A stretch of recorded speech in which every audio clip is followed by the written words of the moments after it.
पूजा पाठ, कर्मकांड, ज्योतिष सीखने एवं सनातन धर्म से संबंधित वास्तु शास्त्र, जंत्र मंत्र, तंत्र, शास्त्रोक्त ज्ञान प्राप्त करने के लिए जुड़े हमारे इस चैनल से। नमस्कार मित्रों, स्वागत है ज्योतिष शिक्षा के इस कार्यक्रम में। आज आपके लिए महत्वपूर्ण जानकारी लेकर के आए हैं। वैसे तो सब लोग अपने घर में पूजा आरती करते हैं, लेकिन आरती का रहस्य क्या है, आरती का विधान क्या है, आरती क्यों करना चाहिए और आरती कैसे करनी चाहिए, ऐसा बहुत कम लोगों को पता है। जैसे जिसको जो मिला वैसे घुमाते चले गए। पर ये जानने के लिए भी आवश्यक है। आरती का अर्थ है पूरी श्रद्धा के साथ परमात्मा की भक्ति में डूब जाना।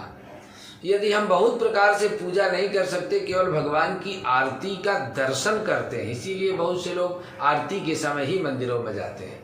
तो आरती दर्शन से संपूर्ण पूजा का फल प्राप्त हो जाता है। इसीलिए आरती को नीराजन भी कहा जाता है। नीराजन का अर्थ है विशेष रूप से प्रकाशित अपने आप को करना, यानी देव पूजन से प्राप्त होने वाली सकारात्मक शक्ति हमारे मन को प्रकाशित कर दे, व्यक्तित्व को उज्जवल कर दे।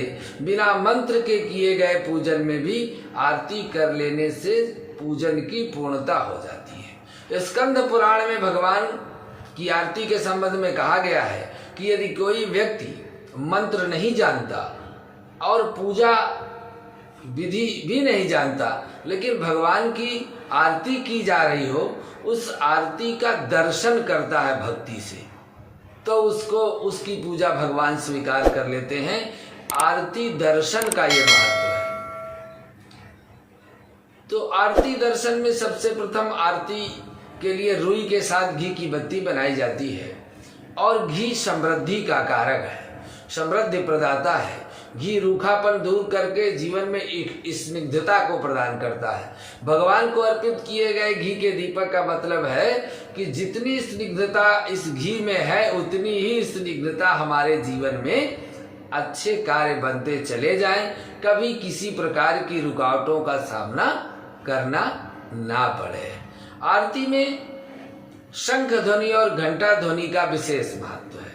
आरती में बजने वाले शंख और घंटी के स्वर के साथ जिस किसी देवता को ध्यान करके गायन किया जाता है, उससे मन एक स्थान पर केंद्रित हो जाता है, जिससे मन में चल रहे विचारों का जो उथल पुथल है वह शांत हो जाता है। प्राय हमारे जीवन में यही है, इतनी उथल पुथल जीवन में मची हुई है कि हमको कहीं शांति नहीं प्राप्त होती। लेकिन जब हम आरती के लिए मंदिर में जाते हैं तो घंटा, शंख, घंटी की ध्वनि जब हमारे ऊपर आती है, मंत्रों की ध्वनि होती है, हमारा दर्शन होता है, तो हमारा मन चारों तरफ की चीज़ों को भूल करके एक चीज़ में एकाग्र हो जाता है। इसीलिए कर्पूर गौरम, आरती में कपूर जलाया जाता है। कपूर की महक अति शीघ्र वायुमंडल में फैलती है और ब्रह्मांड में विद्यमान सकारात्मक शक्तियां, दैवी शक्तियों को आकर्षित करती है अपनी ओर। आरती वह माध्यम है जिसके द्वारा हम अपने इष्ट देवता को प्रसन्न कर सकते हैं। आप किसी कोने में कपूर जलाइए या हवन करिए, तो वह हवन की खुशबू पूरे घर में तत्काल फैल जाती है, पूरे वातावरण को तत्काल घेरती है और हमारे इष्ट देवता को हमारी तरफ आकर्षित करती है, प्रसन्न करती है। इसलिए आरती करते हुए भक्त के मन में ऐसी भावना होनी चाहिए कि वह 5 प्राणों के साथ आरती एक दिन में 5 प्रकार से की जा सकती है। आरती 2 बार भी की जाती है, प्रातः काल आरती और संध्या कालीन आरती। दीप भक्ति विज्ञान के अनुसार आरती से पहले भगवान को नमस्कार करते हुए 3 पुष्प अर्पित किए जाते हैं। उसके बाद एक दीपक में शुद्ध घी लेकर के विषम संख्या में 1, 3, 5, 7 बत्तियां रख करके आरती जलाई जाती है। सामान्य तौर पर 5 बत्तियों की आरती की जाती है, जिसको पंच प्रदीप भी कहा जाता है। इस प्रकार से कर्पूर की भी आरती की जाती है। कर्पूर का धुआं वायुमंडल में जा करके और हमारे पूजन कि जो आवाहित देवता हैं उनको तृप्त करता है। किसी विशेष पूजन में आरती 5 वस्तुओं से भी की जा सकती है। पहली धूप से, दूसरी दीप से, तीसरी धुएं से, चौथी वस्त्र से, चौथी कपूर से और 5वीं जल से। इसीलिए आरती में जल का भी प्रयोग होता है।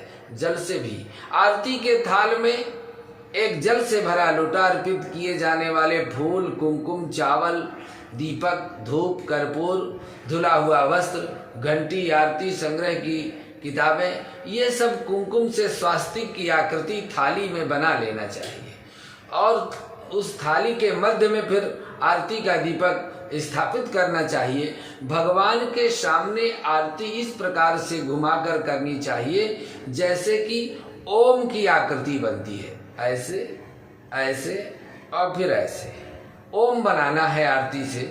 यह भी भगवान शिव के सामने 3 या 5 बार, भगवान गणेश के सामने 4 बार, भगवान विष्णु के सामने 12 बार, भगवान रुद्र के सामने 14 बार, भगवान सूर्य के सामने 7 बार, दुर्गा जी के सामने 9 बार और देवताओं के सामने 7 बार आरती को घुमाना चाहिए।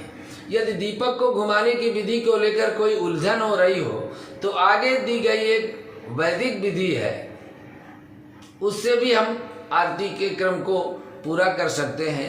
आरती को सदैव अपनी बाईं ओर से ऐसे करके घुमाना चाहिए और दाईं ओर ले जाना चाहिए। इसी क्रम को 7 बार किया जाना चाहिए एक देवता की आरती में। पहले भगवान की मूर्ति के चरणों में 4 बार, सबसे पहले चरणों की आरती 4 बार की जाती है।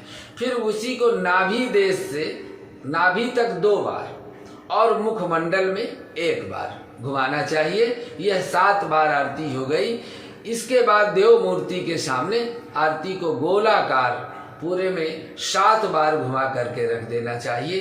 पद्म पुराण में आरती के लिए कहा गया है, कुमकुम, अगर, धूप, घी और चंदन की 7 या 5 बत्तियां बनाकर, रुई और घी की बत्ती बनाकर, शंख, घंटा आदि बजाते हुए आरती करना चाहिए। भगवान की आरती हो जाने के बाद थाली के चारों ओर जल घुमा करके और आचमन करना चाहिए। इसके बाद उस जल का मार्जन सबके ऊपर करना चाहिए। भगवान की आरती संपन्न हो जाने के बाद भक्तों को आरती दी जाती है।